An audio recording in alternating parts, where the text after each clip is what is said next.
How small daily wins rewire your mind for lifelong momentum. An original audiobook by Hermes Studio.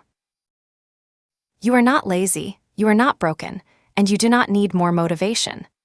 What you need is a system so small that your brain cannot talk you out of it. Why does this matter now? Because the world has gotten very good at asking for your attention in pieces too small to refuse and too large to finish. A feed gives you 100 starts and no completions. A headline promises change by Friday. A notification pulls you from the one thing you meant to do. Against that noise, the quiet edge is not a luxury. It's a way to own a few completions of your own. One small win, finished, is a piece of your life you closed with your own hands. In a world of open loops, a closed loop is rare and calming. Welcome to the Quiet Edge Asterisk. Over the next 40 minutes, I'm going to walk you through a different way to change your life. Not with willpower, not with 5 a.m. routines, and definitely not with another app that guilts you into productivity. We're going to use something far more reliable than inspiration. Tiny, repeatable wins that quietly retrain your brain. Most self-help tells you to aim big. I'm going to tell you the opposite. Aim so small that success is almost guaranteed, then let the momentum do the heavy lifting. By the end of this audiobook, you'll have a simple 4-step loop you can start tonight, a way to design your environment so discipline becomes automatic, and a plan for the days you fall off, because you will, and that's not failure. Let me tell you about a person I'll call Sam. Sam bought a notebook titled Become Your Best Self every January for 9 years. 9 notebooks, everyone abandoned by February. Sam didn't lack dreams. Sam lacked a start small enough to survive a hard Tuesday. This audiobook is for Sam, and for the part of you that recognizes that pattern. Here is the promise I can actually keep. Not that you'll become a different human, but that you'll build one quiet, repeatable win, and that single win, repeated, will surprise you. Before we go further, let me name what this audiobook is not. It is not a list of hacks.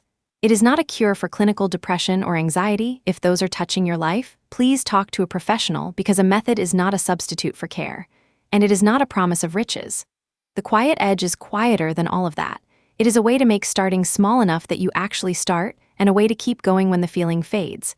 That's the whole offer. Modest, and, as you'll see, enough. Let's begin. I should be honest about the ceiling. The quiet edge will not make you famous, rich, or extraordinary by itself. It will make you consistent, and consistency is the soil every extraordinary thing grows from, but the bloom is yours to plant. What this method guarantees is the ground, not the garden. That's a smaller promise than most books make, and a more honest one.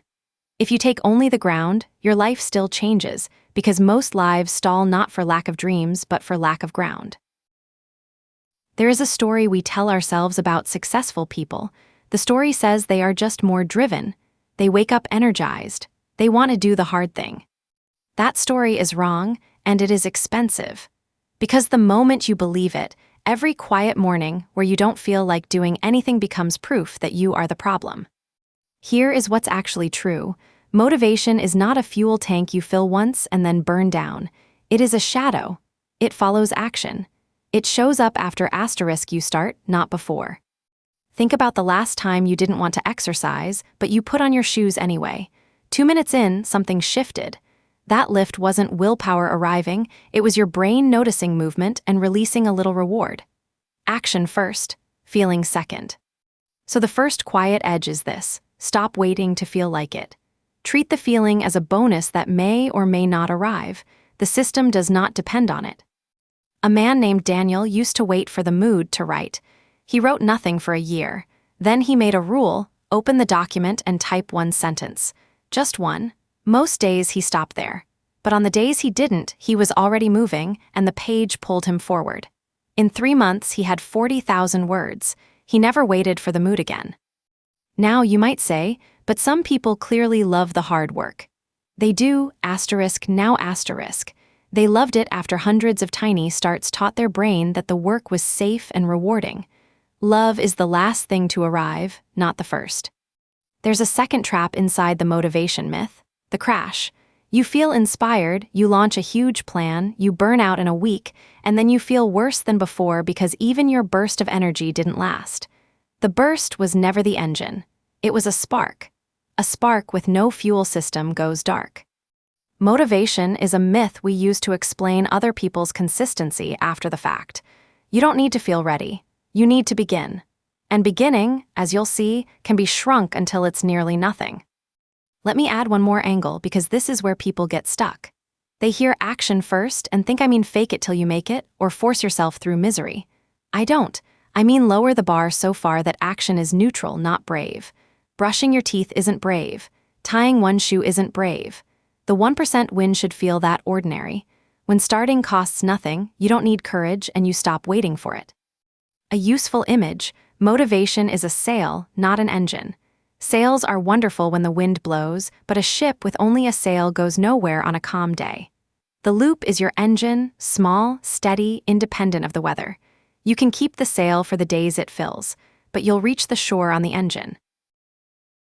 If motivation follows action, the real question becomes simple. How do we start when starting feels heavy?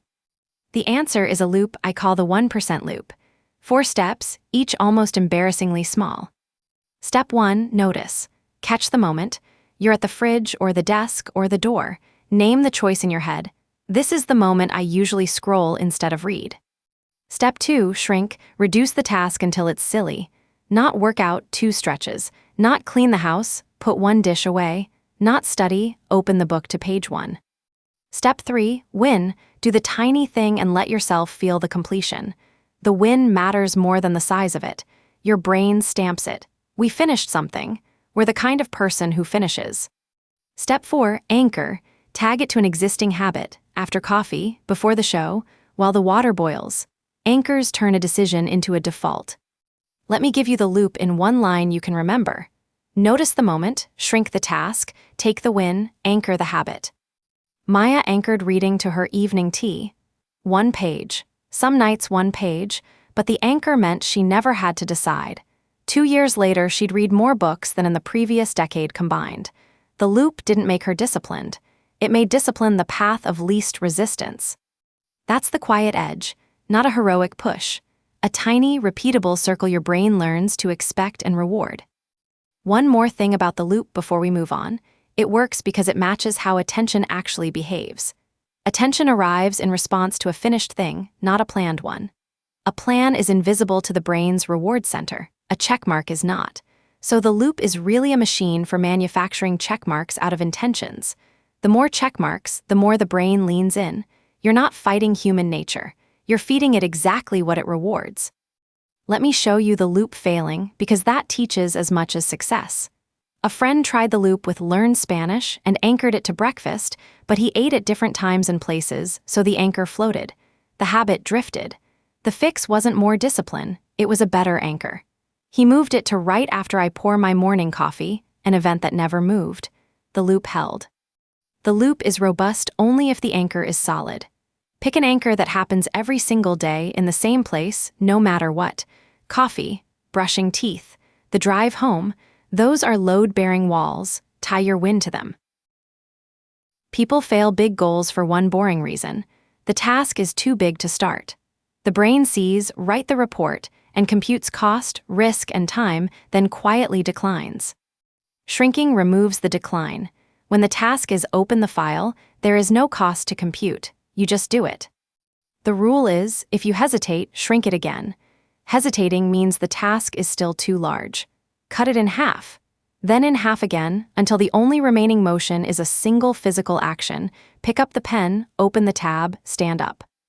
A student named Theo faced a 10-page paper. He froze for a week. Then he shrank it to write the title. That took 20 seconds. The next day, 1 sentence under the title. By shrinking daily, the paper finished itself before the deadline, and he never pulled an all-nighter. Shrinking is not cheating. It's engineering. You are designing the on-ramp so gently that the brain's alarm never sounds. Once you're moving, the larger work rides along for free. One warning: do not shrink and then secretly demand the whole mountain. The tiny win is the goal. Anything beyond it is gravy. If you only did the 1 stretch, that was a win. Tomorrow, another stretch. There's a subtle fear that shrinking makes you soft. It doesn't. It makes you started. The hardest part of any task is the first motion. Everything after is momentum. By engineering the first motion to near zero, you've removed the only part that was ever hard. The rest of you is fully capable. You were never the problem, the size of the opening move was. When should you grow the task? Only after the loop runs smoothly for a week or two. Then, and only then, you may enlarge the wins slightly. 2 pages, 3 stretches, 2 sentences. Grow from proof, not from pressure. Let me give you a longer example, because shrinking is a skill and skills need reps. Carla wanted to declutter her home, but froze at the word declutter. It meant the whole house, the garage, the drawer of cables. She shrank it to 1 drawer. The cable drawer took 8 minutes. Then she shrank the next day to 1 shelf. A week later, she'd cleared the kitchen without a single overwhelming session. The house didn't get tidier because she found time. It got tidier because she made the unit small enough to start. The same home, the same Carla, a smaller opening move. That's the entire method, demonstrated. Willpower is a budget that runs out by afternoon. Environment is a budget that never does. The quiet edge stops asking you to be strong and starts arranging your world, so the easy choice is the good choice. Want to read more? Put the book on your pillow, not on the shelf. Want less phone at night? Charge it in the kitchen, not by the bed. Want to move? Lay your shoes by the door where you trip over them. Every default you design removes one future decision. Decisions are where discipline dies, at the crossroad, tired, hungry, distracted. Remove the crossroad. Consider Lena, who wanted to drink more water. She bought a bottle, filled it, and left it on the exact corner of her desk she always reached for first. She didn't rely on memory. The bottle was the default. Intake doubled in a week with 0 effort. Design beats intention. Not because you're weak, but because you're human. Build the path, then walk it on autopilot. A useful test. Look at tonight. What will you decide, tired, at 9 p.m.? Now move the good option in front of that moment and the bad option out of reach. That single rearrangement is worth more than any motivational speech. Defaults work because they attack the decision at its weakest hour. At 9 p.m., no quote will save you, but a book already on your pillow will. A phone already in the kitchen won't. The environment decides when your mind can't. You can also design asterisk away temptations. If the snack is in the back of a high cupboard, it's effectively gone. If the game controller is unplugged and stored, the session never starts. Friction on the bad side, 0 friction on the good side. That asymmetry is the whole game. One more, tell people your default gently. I read with my tea. Not for accountability, for identity. When others see you as the person who does the small thing, you start seeing yourself that way, and identity is the quietest edge of all. Let me give you 3 more defaults you can install this week, free. First, the Open tab default. Keep the one page you intend to read already open in your browser before you close the laptop at night, so the morning shows it, not a feed. Second, the one item default. When you leave a room, carry one thing that belongs elsewhere. Homes stay tidy without a cleaning day. Third, the 2-minute default. If a task takes less than 2 minutes, do it the moment you see it, reply, file, wipe.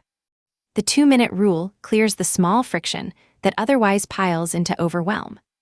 None of these require character. They require a single rearrangement of your surroundings. That's the whole chapter in one sentence. Move the world so the good choice is the lazy choice. You will miss a day, probably several. This is not a flaw in the system. It is a feature of being alive. The danger is not the miss. The danger is the story you tell after it. I blew it, might as well quit. That story is the only real failure, and it's optional. The relapse protocol has 3 moves. 1. Cap the damage. Missed 1 day? Fine. Stop the streak from becoming 2 by doing the smallest version tomorrow. A 2-minute version still counts. 2. Skip the shame. Shame burns the exact energy you need to return. Treat the miss like a missed train, annoying, not a verdict on your character. 3. Log it, don't mourn it. A single line, slipped back tomorrow. The log proves the miss was an event, not a pattern. Owen trained for a race, then got sick for a week. Old Owen would have quit, certain he'd lost everything. New Owen did 1 minute of movement each sick day, stretching in bed, and called it enough. He recovered faster and finished the race. The protocol kept the loop alive when life interrupted. Relapse is data, not disaster. The system is built to bend, let it. If you want one sentence to carry from this chapter, here it is. The miss is an event, the quit is a decision. The event will happen. The decision is yours, and the protocol exists so the event never becomes the decision. Keep that line where you can see it on a hard day. Here is the deeper reason the protocol matters. Streaks feel brittle, but they aren't the point. The loop is the point. A streak is just a visible trail of loops. Break the trail, not the loop. One missed day is a gap in the trail. Quitting is deleting the loop. Keep the loop and the trail repairs itself. If you miss a week, the same protocol applies, just at larger scale. Do the smallest version today, not restart the whole plan. One tiny win. The loop remembers faster than you fear. Small feels insignificant. That's the trap, so let's do the math. 1 page a day is 365 pages a year. 1 push-up a day is over 360 push-ups a year. 1 sentence a day is a book in a year. The math is unimpressive daily and outrageous annually. We ignore it because our brains celebrate spikes and forget slopes. But slopes build mountains. Compounding isn't only money. A tiny habit lowers the startup cost for the next one. You read a page, so reading feels normal, so learning feels normal, so the next good thing costs less. Edges stack. Picture a snowball at the top of a long, gentle hill. It starts the size of a marble, but the hill is long and every meter adds more than the last. By the bottom, it's unstoppable. Your 1% wins are that marble. The hill is time. You don't need to push hard. You need to not stop. When progress feels invisible, that's the exact moment it's working. Trust the slope. Let me make momentum concrete with a less obvious example. A habit of gratitude, 1 sentence of thanks each night, doesn't change your life directly. But it lowers the cost of noticing good things, which lowers the cost of optimism, which lowers the cost of reaching out to a friend, which lowers the cost of showing up for the loop. None of those links is guaranteed, but each becomes a little cheaper.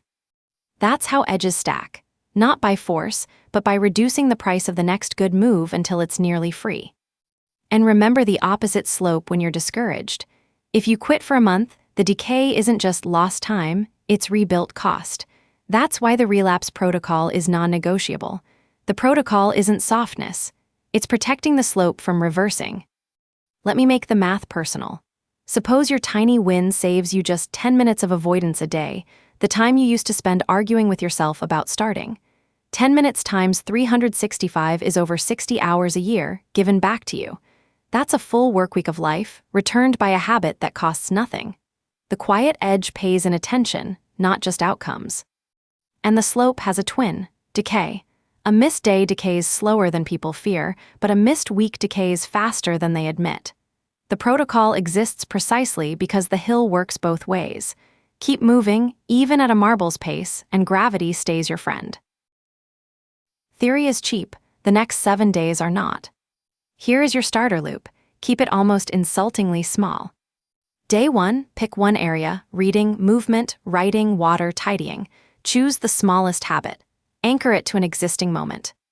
Day 2 through 7, do the tiny version. No upgrades. If it feels too easy, good. Easy is the point. Each night, mark the day with a single check. A calendar, a note, a tally on the wall. The check is the anchor's proof. Do not announce it. Do not film it. Just quietly win 7 times. By day 7, the loop is installed and the brain expects it. If you miss a day, use the relapse protocol. 1 minute counts, then continue. At the end of 7 days, you won't be transformed. You'll be asterisk started, which is the only real milestone. Everything after is repetition with gradually larger wins. Let me give you a concrete 7-day sketch so you're not guessing. Day 1, after your morning coffee, read 1 page of any book. Check the box. Day 2, same 1 page. Check. Day 3, 1 page. Check. Notice it costs you nothing. Day 4, 1 page, check. If you read 2, fine, but 1 is enough. Day 5, 1 page, check, tell no one. Day 6, 1 page, check, the loop is becoming expected.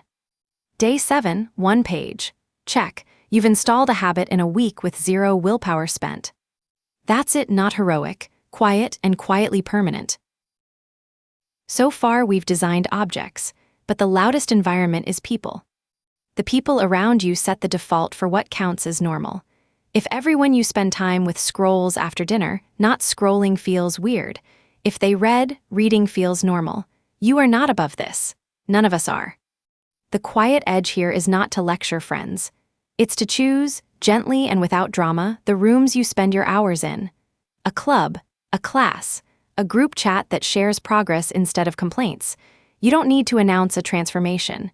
You need one space where the small win is the local custom. Ravi wanted to run, but his evenings were with friends who played video games until midnight. He didn't argue. He joined a weekend running group instead and kept his weeknights. Slowly, the runner identity leaked into the rest of his life. He didn't cut people off. He added one room where the good default lived. You can also be the environment for someone else. When you do your tiny win visibly, calmly, you lower the cost for the next person. Quiet edges are contagious in the best way. A warning, don't use this as an excuse to isolate. The goal isn't perfect people, it's one or two spaces where the small win is ordinary. You can keep your old friends and still borrow a healthier default from a new room. Identity is built from exposure, not from quitting anyone. If you only feel progress, you'll quit on the invisible weeks. So measure, but lightly. The check on the calendar is enough, not a spreadsheet, not a graph, a single mark that says, I showed up. The mark is proof for the days your memory lies to you. Avoid the trap of optimizing the metric. If you count pages, you'll pad pages. If you count minutes, you'll stretch minutes. Count the showing up, not the size. The loop is the metric. Everything else is noise. Priya tracked her writing with a simple X on a wall calendar. No word counts, no judgments. The chain of X's became its own quiet edge, not because a mark has power, but because breaking a visible chain feels worse than doing the tiny win. She wrote daily for a year, and the only number she ever recorded was the X. Measure to remember, not to impress. The moment the measurement becomes a performance, it starts costing willpower again. Keep it boring, keep it private, keep it true. And review rarely. Once a month, glance at the marks, notice the slope, then return to the work. The quiet edge is built in the doing, not in the reviewing. 40 minutes in, you have the whole system. But systems live or die in the second month, not the first. So let's talk about the part no one films, the boring middle. The first week is fun because it's new. The second week is fine. The third week is where the novelty wears off and the win starts to feel like a chore. This is normal. It is not a sign to quit. It is the exact moment the loop is becoming a default, and defaults feel invisible by design. When the middle gets dull, do 3 things. First, shrink again. If one page feels like a chore, make it one sentence. The loop matters more than the size. Never let pride keep you large when you're tired. Second, change the anchor's flavor, not its place. Same coffee, different book. Same stretch, different window. Novelty in the content, stability in the trigger. Third, remember the why loosely, not the dramatic why, the quiet one. I like who I am when I show up. That's enough to carry a dull week. A woman I'll call bait ran her tiny walk every morning for 8 years. 8 years is not motivation. 8 years is a default so deep the days she didn't walk felt wrong, not the days she did. That's the destination, not excitement. Just wrongness when you skip and peace when you don't. You can't force that feeling. You can only earn it one marble at a time down a very long hill. So play the long game with the smallest possible piece. The middle is where the quiet edge becomes permanent. Don't rush it, don't quit it, just keep the marble rolling. Enough theory. Here is the exact sequence for tonight, written so you don't have to think. Step A, choose one tiny win, reading 1 page, 2 stretches, 1 sentence in a notebook, 1 glass of water, 1 dish put away. Pick the smallest thing you can imagine actually doing. Step B, choose your anchor. The moment must already happen every day, same place. After I pour my evening tea, after I brush my teeth, after I close my laptop, write it down in 1 sentence. Step C, shrink once more out loud. If I do only the first motion, that counts. Give yourself permission to stop there. The loop is the win. Step D, do it tonight. Not tomorrow. Tonight, because the first repetition is the heaviest and you're already here. Step E, mark it. A single check on a calendar, a note in your phone, a tally on paper. The mark is the proof your future doubtful self will need. That is the entire launch. 5 steps, 10 minutes, 0 willpower. If you do only step D and E tonight, you have beaten 9 years of Sam's abandoned notebooks. Tomorrow, repeat. The day after, repeat. When you miss the relapse protocol, 1 minute counts, no shame, log it, continue. By the end of the week, the loop is installed. By the end of the month, it's a default. By the end of the year, it's you. I'll leave you with the sentence to write above your mark. Small, repeated, anchored, forgiven. 4 words, the whole book. Tonight, make the first mark under them. So if you've ever bought the notebook and quit by February, this is your refund. Not money, a method. The method is older than any app and cheaper than any course. Start so small you can't refuse, tie it to something you already do, and forgive the miss. Everything else in this audiobook is detail wrapped around those 3 moves. Listen once, pick 1 win tonight, and the notebook finally gets used. We began with a lie, that you needed more motivation. We end with the truth, you needed a smaller start. The quiet edge is not a personality trait. It's a loop, notice, shrink, win anchor, repeated until your brain expects it and rewards it. Its default's designed so the good choice is the easy choice. It's a relapse plan so a bad day can't end the story. You don't need to become a different person. You need to make tomorrow's good choice 1 degree easier than today's and let the slope do the rest. So tonight, after something ordinary, your coffee, your tea, your teeth, do 1 small thing on purpose. 1 page, 1 stretch, 1 sentence, feel it land. That's the edge. Quiet, tiny, and entirely yours. Let me close the way we opened. You were never lazy and you were never broken. You were simply asked to start too big, too often, by a world that sells transformation in 30-day bursts and forgets the other 335 days. The quiet edge is the other 335 days. It is unhurried. It is almost boring. And it is the only part that actually builds a life. I want to name the quiet fear underneath all of this. That small isn't enough, that you're supposed to be doing more, bigger, faster. That fear is a script written by a culture that sells urgency. You have permission to delete it. Small done daily beats big done never, every single time, and the evidence isn't philosophical, it's the empty notebooks of everyone who waited to feel ready. You are choosing the path that actually ends somewhere. If you remember nothing else, remember the loop. Notice the moment, shrink the task, take the win, anchor the habit. 4 moves, repeated until they belong to you. Everything I said was detail around those 4 words. Keep them, and the rest arrives on its own. Thank you for listening. Now go begin.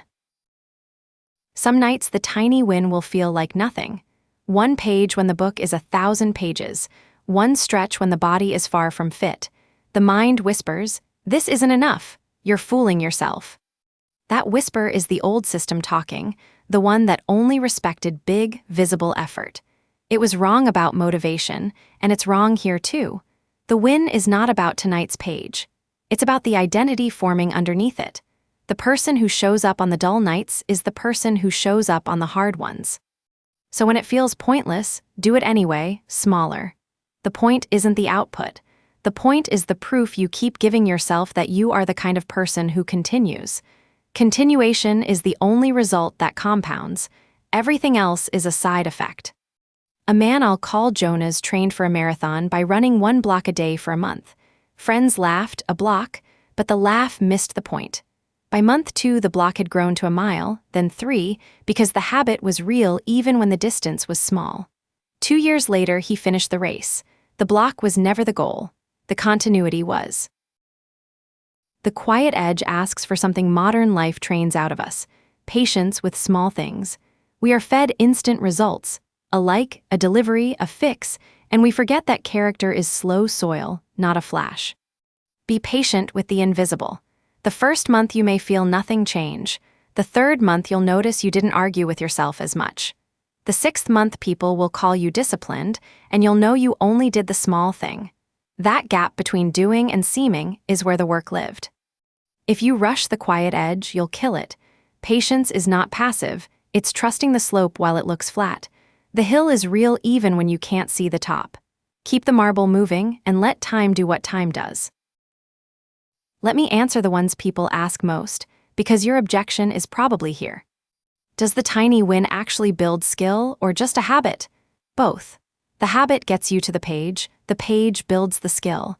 You can't get good at what you never start. The tiny win is the door, not the room, but you can't decorate a room you never enter.